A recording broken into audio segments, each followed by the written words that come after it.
Handoff was to Jameson. He puts the ball on the ground. Mainland football!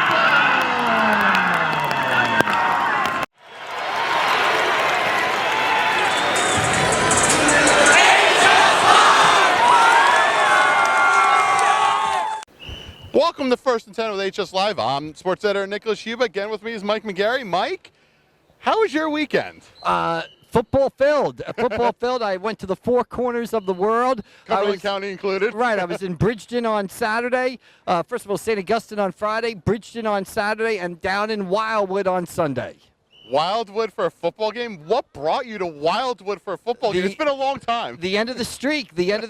Wildwood defeats Lindenwold. Wildwood ends its 47-game losing streak. They get their first win in nearly 6 seasons. They can breathe a sigh of relief. Now Wildwood is just like any other 1-2 football team as they prepare for Riverside this Friday night. That's the story of the weekend. We can talk about all the big games around the state, but you never want to see a program go through that because these kids put in hours and hours of hard work, and this is the payoff finally. Yeah, and a lot of credit to Coach Ken Loomis and his staff.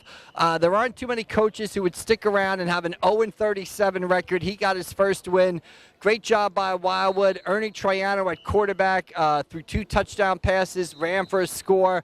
They got some big games for some other players, so a great job for the Wildwood Warriors, and congratulations to them on win number 1. The photo of the weekend was him it was Ken Loomis laying down in the in a muddy Maxwell field, burying his head in the Maxwell Field grass, just soaking up the atmosphere. So great job by the Warriors. This week, if you can't tell, we're in Ocean City. I guess the Ferris wheel gave it away back there.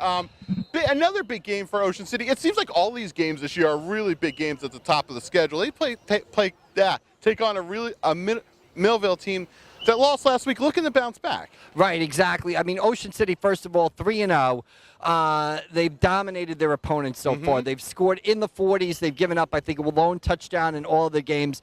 Filled with playmakers out here. Last Saturday against Cedar Creek, Jake and Sarah and Jake Schneider not only scored on the offensive side of the ball, they both had pick sixes for touchdowns. So they've got players who make big plays on offense and defense. They face a Millville team. If there's a team that's played a harder schedule in New Jersey, I'd like to see it. Millville opened with Hamilton. They played them tough, lost 27-22.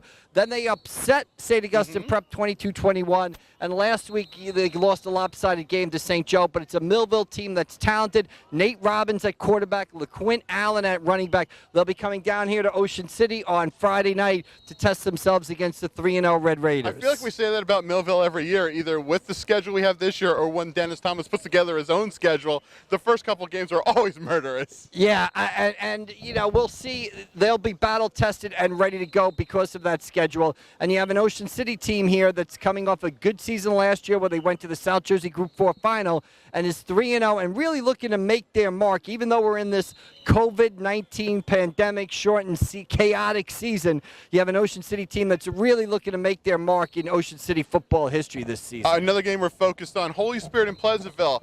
You know, on the field might be different, but for a lot of years, Pleasantville kids went to Holy Spirit and filled that program. Right. It's a rivalry game. The two schools are about a mile away from each other on Route 9. We talk about Millville. If there's a team that's played a tougher schedule in the state, I'd like to see it. Well, if there's a football player who's having a better season than Patrick Cheek Smith of Holy Spirit, I'd like to see him. He's run for more than 300 yards in each of his last 2 games. He has more than 700 yards rushing in 3 games this season. So who knows what he'll do Friday night as Holy Spirit and Pleasantville face off. And who knows what he'll wear on his feet, because he's a big shoe head and has those great cleats all the time, which we're going to get to in the next couple of weeks. You know, the Prep, fresh off their bounce-back win over Hamilton on Friday night, heads over to Mainland, and a young Mainland team. Yeah, it's a Mainland team that features a lot of sophomores, though they do have an excellent senior on defense. Sam Epstein leads the team with 20 tackles. It's a St. Augustine team that, like you said, lost to Millville opening week, came back last week, beat Hamilton 20-7. Trey McClear steps in at quarterback, throws 2 touchdown passes. Kanye Udo, a strong game at running back. Angelo Vocalis, a nice game at linebacker for the Hermits. So St. Augustine, 1-1, goes over to Mainland for Friday. I think they showed their mettle in that that game because that game was really close until the fourth quarter. Like Hamilton was in that game the whole time. Yeah, St. Augustine really just able to grind Hamilton down. They did an excellent job defensively in the second half, kind of shutting down Hamilton's standout running back Jaden Abrams. And I think the Hamilton coach Jim Rasso said it best. I mean, St. Augustine with their size up front just kind of wore down Hamilton and methodically won the game 20-7. Also, St. Joe's Academy, fresh off their victory over Millville, takes on Vineland this week. Yeah, Ahmad Ross of St. Joe really having a great season. I think he's run for more than 300 yards. He's committed to Army. He leads the team in tackles at linebacker.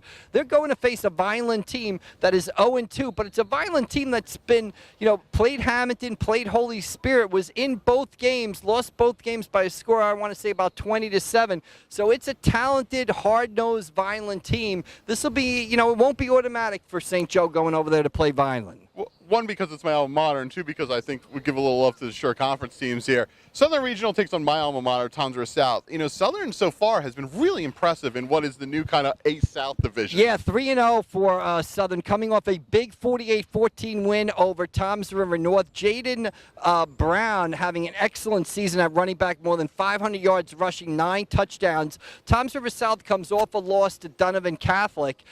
If Southern Regional could somehow get past this game, Southern plays Donovan Catholic next Friday in a game that might be for the unofficial Ocean County Championship, but still a tough test for Southern when they face Toms River South on Friday night. Any other games Friday night we're looking forward to? Yeah, I think you got an interesting game. I think you got Absagamis won 2 in a row. They host Millville.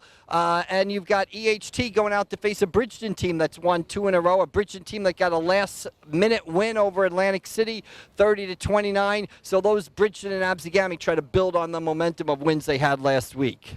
Anything else before we wrap up? I think that just a great setting here for practice, and I'll be back here Friday night for a game. I hope the weather is just as nice. We'll have to leave that up to Joe Martucci, and if however. it's not, we'll blame him too. Guys, everyone, thanks for listening. You can always follow Mike's stuff and all the stuff at PressiveAC.com.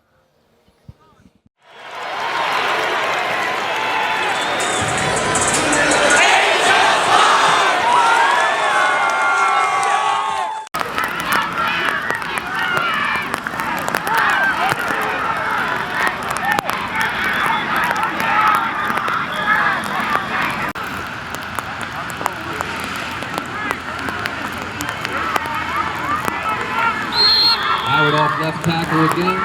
Gain of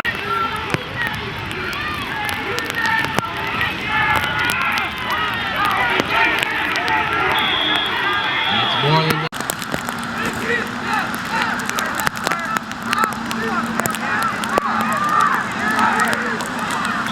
hand off.